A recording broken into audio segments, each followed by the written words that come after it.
Cross current कितना होगा? बोलो, कोई डरने का बात नहीं, गलत होगा कोई दिक्कत नहीं है, ट्राई करो। आरजी के क्रॉस करंट कितना फ्लो होगा?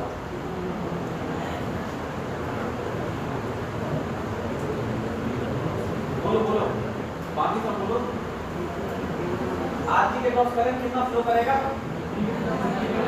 हाँ कितना करेगा यार? अरे कितना यहाँ लिख दिया गया है ना, कितना बताया? यहाँ से करंट कितना फ्लो करेगा? 0 यही जानना चाहते हैं, ठीक है। देखो एक चीज मेरे को बताओ, इस टर्मिनल में कोई करंट आता है क्या? कोई करंट आता है? ओपन के इनपुट टर्मिनल में कोई करंट नहीं आता है, 0 आता है। आराम से समझ के बताना, इधर से कोई करंट नहीं आ रहा होगा तो जो करंट यहाँ से फ्लो करेगा वही करंट यहाँ तक पहुँचेगा ना? अभी तुम बोल रहे हो ये करंट 0 है, यानी ये करंट इधर से फ्लो होने वाला करंट 0 होना चाहिए, ये करंट 0 होना चाहिए, हाँ या नहीं? अगर ये करंट 0 है, जो वोल्टेज यहाँ है वही वोल्टेज यहाँ हो जाएगा, बोलो यार। ये करंट 0 है, जो वोल्टेज यहाँ है वही वोल्टेज यहाँ आ जाएगा, तो इस टर्मिनल पे V1 V2 वोल्टेज मिल गया, हाँ नहीं क्या? अब थोड़ा सा पिछले डायग्राम में आते हैं। ये जो हम लोग आउटपुट वोल्टेज का इक्वेशन लिखे थे, ये तो डिराइव किया हुआ था ना, बोलो, डिफरेंशियल एम्पलीफायर का था। इसके हिसाब से आउटपुट क्या मिल रहा है? R2 by R1 into positive terminal वाला वोल्टेज V2 और फिर नेगेटिव टर्मिनल वाला, सही बात है। उसके हिसाब से यहाँ पे वोल्टेज बता दो, ये आउटपुट क्या आना चाहिए? 0। हाँ बोलो, इसके हिसाब से क्या आ जाएगा? RF अपॉन, बहुत अच्छा, फिर बोलो पॉजिटिव टर्मिनल का वोल्टेज क्या है? V2 माइनस V1, क्योंकि हम लोग माने हैं कॉमन मोड गेन निकालना चाहते हैं, यानी कॉमन मोड V1 बराबर V2 है, यहाँ पे क्या आ गया? सही बात है। यही तो हम लोग चाहते हैं, कॉमन मोड गेन 0 हो या नेगेटिव हो, ये चाहते हैं। पहला इनपुट हो गया, हाँ नहीं? अगर मान लेते हैं दूसरा सिचुएशन, केस 2 लेते हैं, ठीक है। केस 2 लेते हैं जब हमारा V1 not equal to V2, समझ पा रहा है हाँ या नहीं? ये डाउट था कुछ क्या?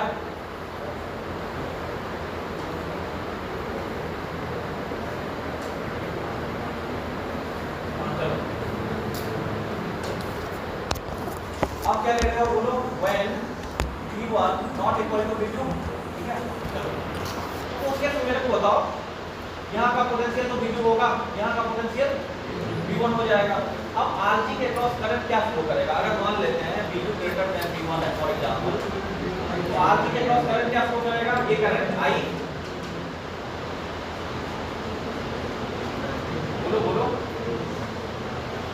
I क्या फ्लो करेगा? I equal to V2 minus V1 by whole. I का वैल्यू कितना हो जाएगा? है ना? अब मेरे को ऐसे अगर मान लेते हैं ये पोटेंशियल है V1 डैश और ये पोटेंशियल है V2 डैश, तो आराम से मेरे को V1 डैश बता दो और V2 डैश बता दो, तो समझ में आएगा। कुछ क्लास स्टार्टिंग से की होगी। V1 डैश बता दो, V2 डैश बता दो। तो पहले V2 डैश बताओ क्या होगा? देखो सुनो, ये करंट इधर से जाना होगा, बोलो I, इधर पॉजिटिव इधर नेगेटिव, इधर पॉजिटिव इधर नेगेटिव, इधर पॉजिटिव इधर नेगेटिव, कोई गलत है? हाँ, अब तो कहीं का पोटेंशियल बता सकते हैं ना। जैसे यहाँ का पोटेंशियल फॉर एग्जांपल V1 है, फिर क्या होगा? प्लस माइनस होकर क्या हो जाएगा? ड्रॉप हुआ ना, तो पोटेंशियल क्या लिख सकते हैं? V1 minus I into R लिख सकते हैं, बोलो यार, इसको कोई डाउट तो नहीं है ना? तो इधर V2 डैश का पोटेंशियल क्या लिख सकते हैं?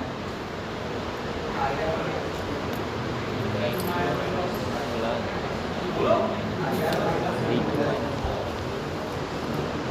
इसका होगा V2 प्लस IR, हाँ या नहीं? होगा ना? तो डाउट लग रहा है क्या? देखो यार, अगर कुछ नहीं बोलोगे तो यही समझा जाएगा तो सब आ रहा है, हम लोग आगे बढ़ जाएंगे। ये तुम्हारा बता रही है, जहाँ नहीं आया है आप क्या बोल रहे हैं। चलो तो आउटपुट हम लोग क्या जानते हैं, output RF upon R1 into V2 dash minus V1 dash होगा। बोलो उस हिसाब से आप बताओ हम लोग क्या लिख सकते हैं, वैल्यू पुट करते हैं RF upon R1 V2 dash का वैल्यू क्या हो जाएगा, V2 plus IR minus V1 minus IR ना, ठीक है। ठीक है, इसको अगर ओपन करेंगे ब्रैकेट को क्या हो जाएगा हम लोग, ये output equal to RF upon R1 तो क्या हो जाएगा कॉमन में V2 minus V1 V2 minus V1 plus IR। अब देखो, अब बताना RF upon R1 into V2 minus V1 plus RF upon R1 into 2IR हो जाएगा। हाँ नहीं बोलो, अब क्या करना चाहिए बताओ, I का वैल्यू कितना आया है, देखो I का वैल्यू बताओ, V2 minus V1 upon R, ये वैल्यू हम लोग पुट कर देते हैं, ठीक है। इसका वैल्यू बताओ RF upon R1 V2 minus V1, ठीक है, प्लस RF अपॉन R1 यहाँ रख दिए, I की जगह V2 minus V1 upon R1। अब एक चीज मेरे को बताओ, ये हम लोग क्या करेंगे, V output divided by V2 minus V1, इधर ये कर दिए, इधर क्या बचेगा RF अपॉन R1 और इधर क्या बचेगा 2 R अपॉन, हाँ नहीं कुछ बोलो, इसको हम लोग क्या बोलते हैं, डिफरेंशियल गेन।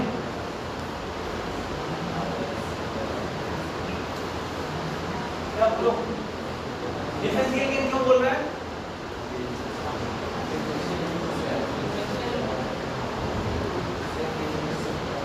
इनपुट सेम नहीं, ठीक है। जैसे आउटपुट जो है, सुनो, एक तो हम लोग जानते हैं जब सिर्फ एक इनपुट दे देते हैं तो हम कंफर्टेबल है। अब इसमें दो इनपुट दे रहे थे ना, तो जो गेन जो निकाल रहे हो ये क्या है, आउटपुट अपॉन इनपुट, और इनपुट क्या है, डिफरेंशियल है ना, इसीलिए डिफरेंशियल गेन बोल रहे हैं। V2 माइनस V1 है,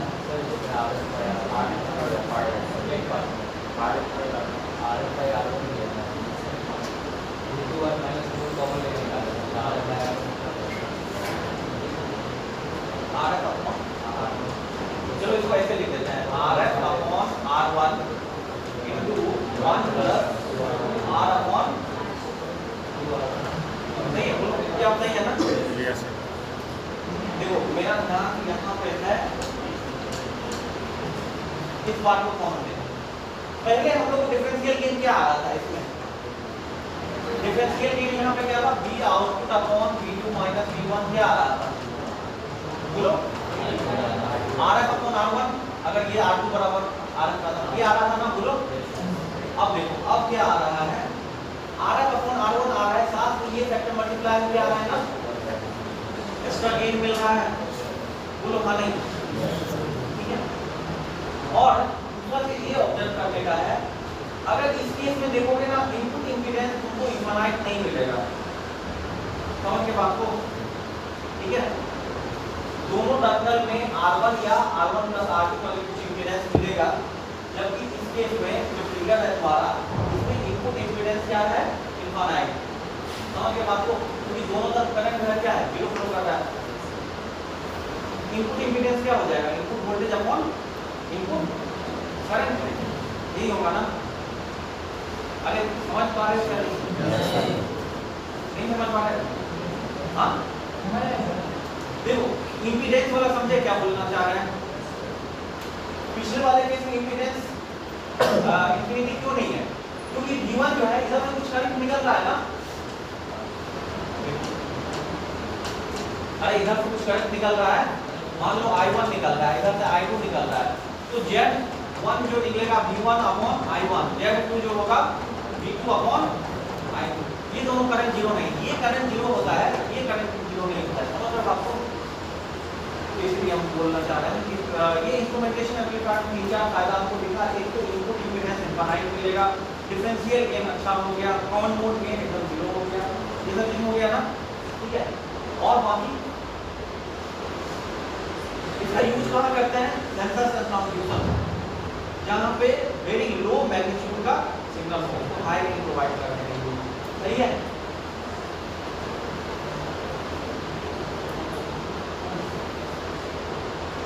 चलो इंस्ट्रूमेंटेशन एम्पलीफायर कोई डाउट? हाँ नहीं बोलो भाई, क्या डाउट है या नहीं है? डाउट कभी होगा भी नहीं।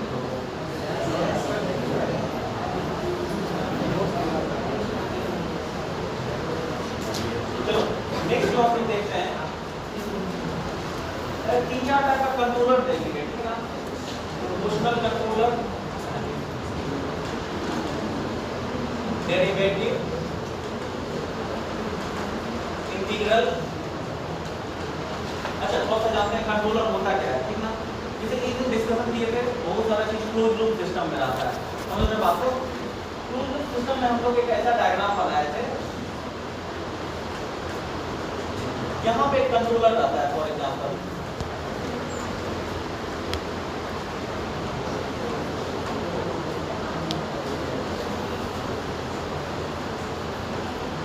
ठीक है, प्लस माइनस कुछ भी हो सकता है यहाँ डिपेंडिंग अपॉन फीडबैक। तो कंट्रोलर का काम क्या रहता है? जो सिग्नल यहाँ आएगा, जैसे मान लो पी आई आया, आउटपुट जो होगा हमारा क्या हो जाएगा? Controller into P I. समझ पा रहे हैं? बोलो। तो कंट्रोलर तीन तरह का हो सकता है बेसिकली, प्रोपोर्शनल, डेरिवेटिव, इंटीग्रल। समझ रहे बात को? और फिर बाद में क्या करता है? मिक्स करने लगता है, प्रोपोर्शनल इंटीग्रल, प्रोपोर्शनल डेरिवेटिव। समझ रहे हैं? देखो प्रोपोर्शनल का काम क्या रहता है? गेन जो है प्रोपोर्शनल में देना। इनपुट अगर vi है, आउटपुट कुछ कांस्टेंट मल्टीप्लाई करके देना। इंटीग्रल का मतलब है इनपुट का इंटीग्रल करके देना। डेरिवेटिव का मतलब है इनपुट का डेरिवेटिव करके देना। अब जो दो चीज को मिक्स करोगे, प्रोपोर्शनल इंटीग्रल, कुछ कांस्टेंट के साथ मल्टीप्लाइड भी होगा और हाँ इंटीग्रल भी होगा। समझ रहे बात को? तो ये सब चीज इंडायरेक्टली हम लोग पढ़े हैं, लेकिन फिर भी देखेंगे।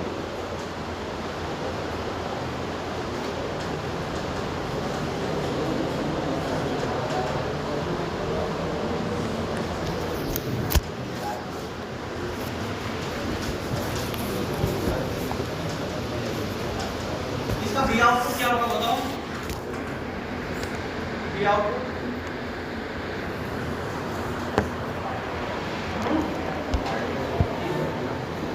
Minus R2 upon R1 into Vi। तो देखो इसको हम लोग ऐसे लिख दिए, ये output equal to K into Vi। समझ में आ रहा है? बोलो। तो आउटपुट जो है तुम्हारा इनपुट का कुछ मल्टीप्लाई होके आ रहा है ना, ये कुछ कांस्टेंट है, K का वैल्यू यहाँ पे क्या है? Minus R2 upon R1। तो उतना समझ में आया किस टाइप का गेन होगा? कुछ कांस्टेंट टाइप का। समझ गए? हाँ नहीं इंटीग्रल अगर बोलता तो इंटीग्रल तो हम लोग जानते हैं ना, क्या करते हैं बोलो?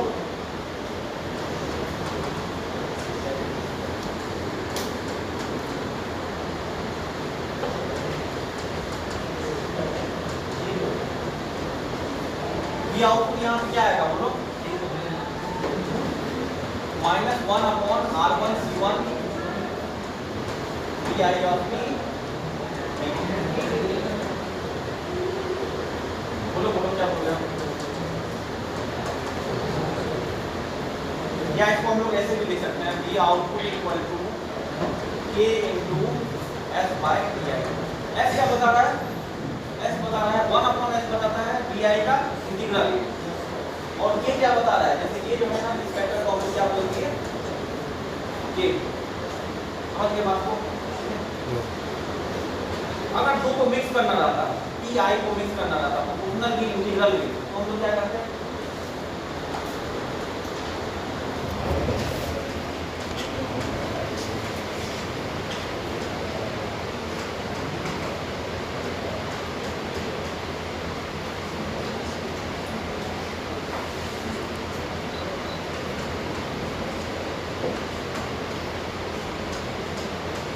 केस में जो हम लोग का आउटपुट आएगा, ये आउटपुट जो आएगा ये हम लोग K1 प्लस K2 अच्छा ऐसा हम लोग बोल रहे हैं, ये बता रहा है फॉर्मूला है और ये बता रहा है इंटीग्रल है। और आ गया डेरिवेटिव के लिए कस्टम हम लोग नीचे से डालेंगे, ठीक है। वो लोग डाउट वहां नहीं है।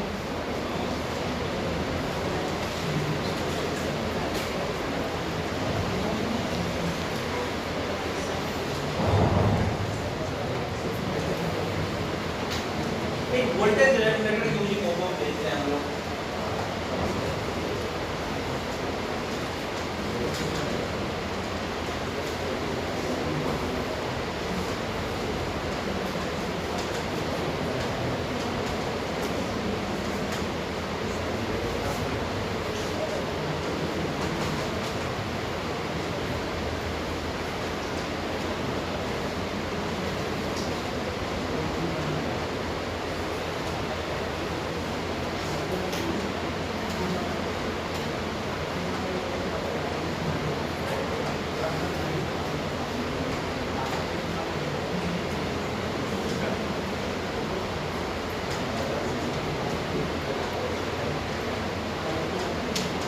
बहुत सारा चीज मिक्स हो रहा है, देखना।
चलो एक चीज बताओ मेरे को, वोल्टेज रेगुलेटर होता क्या है?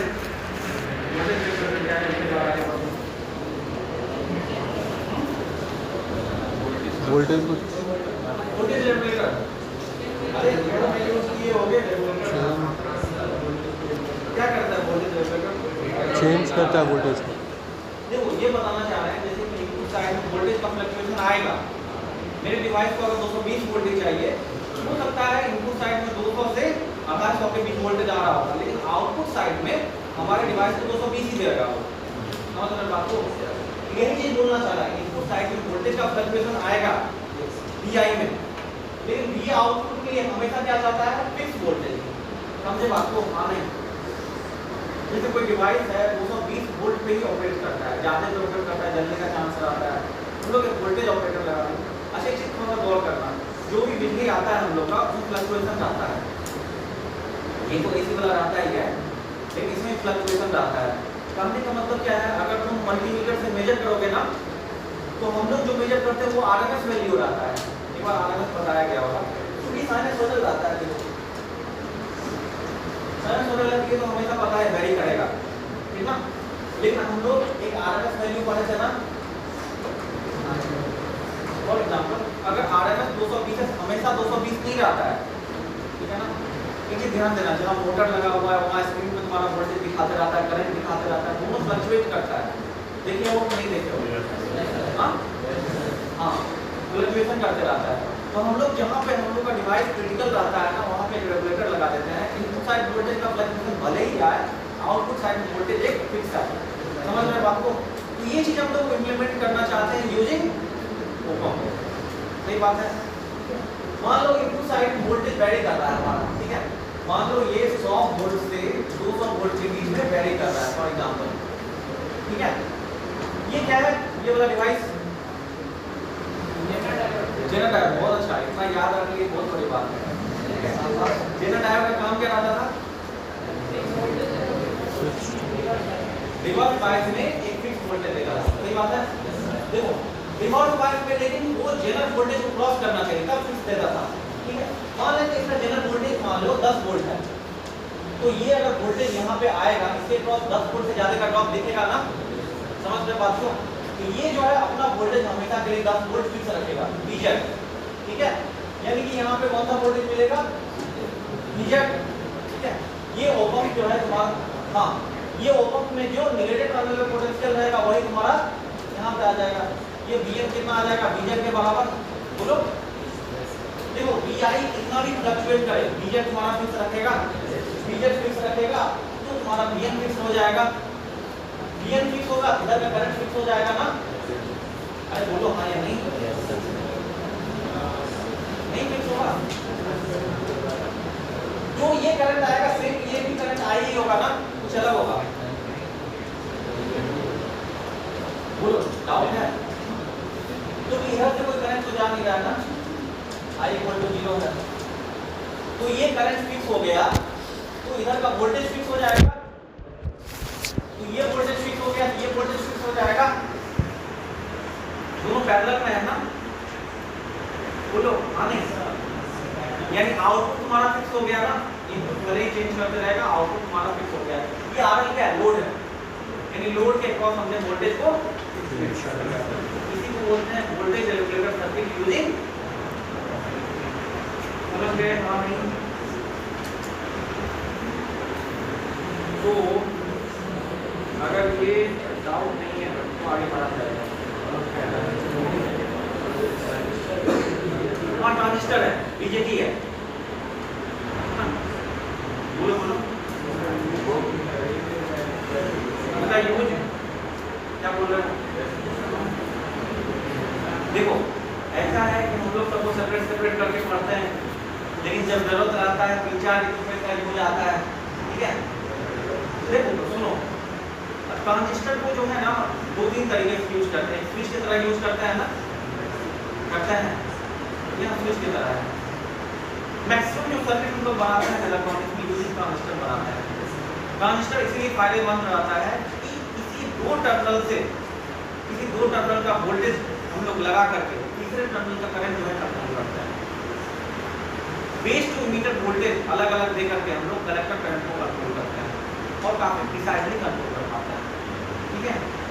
देखो अभी हम लोग सर्किट को बहुत ऊपर लेवल से पढ़ रहे हैं, डिटेल में कभी नहीं जाते हैं, लेकिन जब डिटेल में जाओगे करंट को कंट्रोल करना मुश्किल होता है, और ट्रांजिस्टर जब से आया है करंट को कंट्रोल करना, इसीलिए वो देखते हो दो चीज में बहुत ज्यादा यूज होता है, स्विच में और एक डिजिटल इलेक्ट्रॉनिक्स पूरा पढ़ोगे पूरा स्विच का ही काम है, 0 और 1 स्विच यही करता है ऑन या ऑफ, तो डिजिटल में वही होता है 0 या 1। हाँ अब हम लोग देखते हैं ओप एम्प का पीक डिटेक्टर।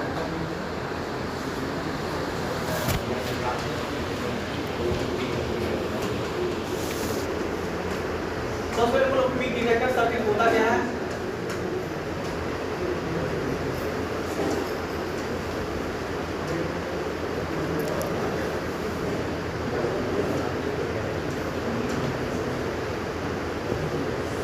ये टाइम है और ये हमारा वोल्टेज है।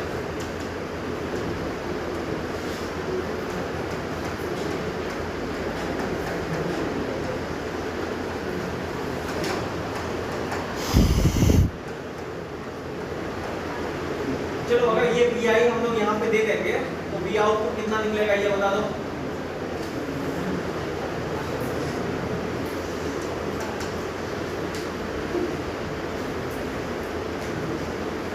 बोलो ये सर्किट पहले कहीं देखा हुआ है? No sir. एक बार है, एक बार अगर नहीं हुआ तो रंगर सकता है वो वही है। अगर ज्यादा दिमाग लगाना है तो उनको मिक्स कर दो, उकाई को लगाना है।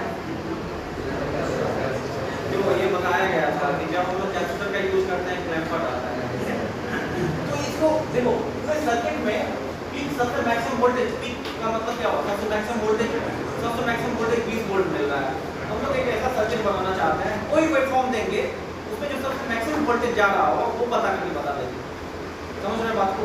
देखो जब डायोड के क्रॉस पॉजिटिव वोल्टेज लगाएंगे स्टार्टिंग मान लेते हैं करंट जीरो है। अगर डायोड के क्रॉस किसी पॉजिटिव वोल्टेज लगाएंगे डायोड हमारा क्या हो जाएगा, फॉरवर्ड बायस हो जाएगा। तो इधर से करंट इस डायरेक्शन में फ्लो होना शुरू हो जाएगा और ये करंट जो है सेम करंट इसके क्रॉस फ्लो करना शुरू हो जाएगा। तो कैपेसिटर हमारा चार्ज होने लगेगा, ठीक ना। तो यहाँ इस इक्वेशन हम लोग V आउटपुट बराबर VI लिख देंगे जब हमारा ये डायोड क्या हो, फॉरवर्ड बायस। समझ में आ रहा है? बोलो। तो जब डायोड हमारा फॉरवर्ड बायस हो तो ये जो है ये वोल्टेज जो है आउटपुट वोल्टेज एग्जैक्टली इनपुट इतना चार्ज होते रहेगा, कैपेसिटर में होते जाएगा। आप समझना जो बोल रहे हैं वो ध्यान से सुनना। यहाँ से लेकर के यहाँ तक मान लो यहाँ पे 5 वोल्ट था, 5 वोल्ट तक चार्ज हो गया, फिर उसके बाद वोल्टेज 5 वोल्ट से कम हो रहा है ना। तो देखो यहाँ पे तुम्हारा 5 वोल्ट है और यहाँ पे मान लो 4 वोल्ट हो गया, तो डायोड तुम्हारा ऑन होगा या ऑफ हो जाएगा। सही बात है। तो इस केस में जब डायोड ऑफ हो गया यानी ओपन सर्किट हो जाएगा, तो ये वोल्टेज कितना हो जाएगा, फिक्स कितना पे आ जाएगा, 5 पे आ जाएगा। बहुत अच्छा।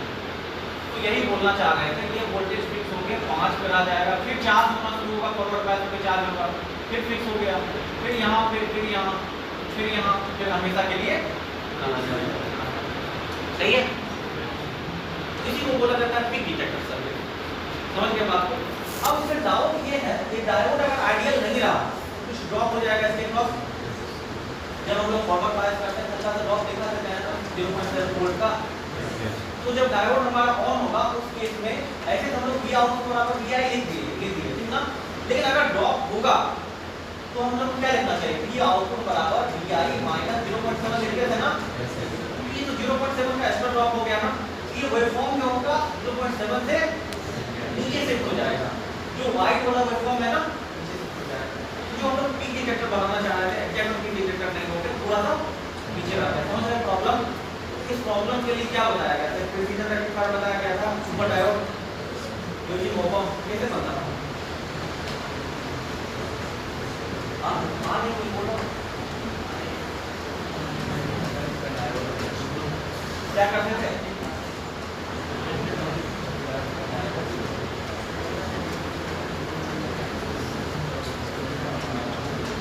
देखो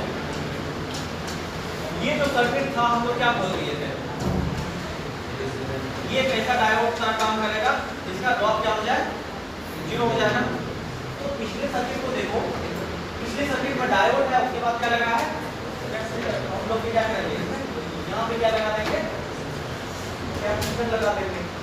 जो यहाँ पे आउटपुट मिलेगा वो क्या मिलेगा, बोलो हमें ठीक है क्लियर हुआ यूजिंग ओपम। अच्छा अब एक टॉपिक बच गया analogue digital converter ADC, analogue to digital converter.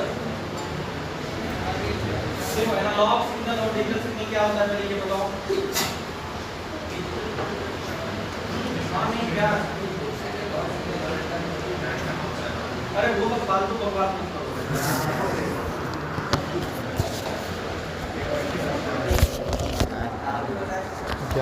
देखो ये अगर हम बता देंगे ना तुम्हारा यूनिवर्सिटी कुछ रहेगा नहीं ना, तुम अपना हर सब्जेक्ट में अपना पर्सपेक्टिव डेवलप किया करो।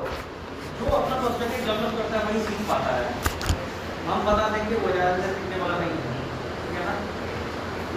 ये सब तरीका 9 10 तक अच्छा काम आता है, सिलेबस छोटा रहता है, टीचर जो बताता है वही एग्जाम में पूछता है, नंबर अच्छा आया पैरेंट्स खुश हो जाता है।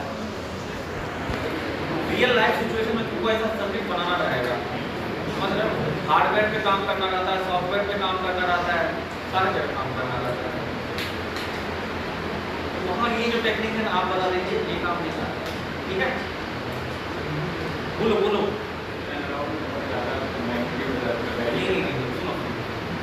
ये तो देखो बकवास बात करने से बढ़िया आराम से एक बार जो हम लोग लैब सिग्नल यूज करते हैं ना, एनालॉग का मतलब क्या होता है, जैसे देखो मान लीजिए 5 वोल्ट है, ये -5 वोल्ट है, ठीक है। ध्यान से सुनना, ये टाइम एक्सिस है हमारा 0 से लेकर के मान लो क्या कहते हैं 1 सेकेंड तक, ठीक है ना। तो देखो ये वोल्टेज का वैल्यू कहाँ जा रहा है, 0 से लेकर के 5 तक जा रहा है ना। कोई बोल सकता है 0 जा रहा है, 0.1 जा रहा है, 0.11 जा रहा है, बोल सकता है ना? समझ रहे हो आप? ऐसे तो इनफाइनाइट वैल्यू हो जाएगा ना, क्योंकि ये कंटिन्यूअस है। मैं तो पढ़े हो यार, कंटिन्यूअस क्या होता है? कंटिन्यूअस है। कोई बोलेगा 1.1112, ये एग्जैक्टली कंटिन्यूअस है। समझ रहे बात को? तो एनालॉग सिग्नल देखो, ऐसा नहीं कि एम्पलीट्यूड कहीं पे इनफाइनाइट हो रहा है, कहीं पे इनफाइनाइट नहीं हो रहा है, लेकिन किसी भी दो पॉइंट के बीच में देखोगे ना इनफाइनाइट वैल्यूज मिल सकता है। जबकि देखो इसी के कॉरस्पॉन्डिंग एक सिग्नल बनाते हैं, बताते हैं।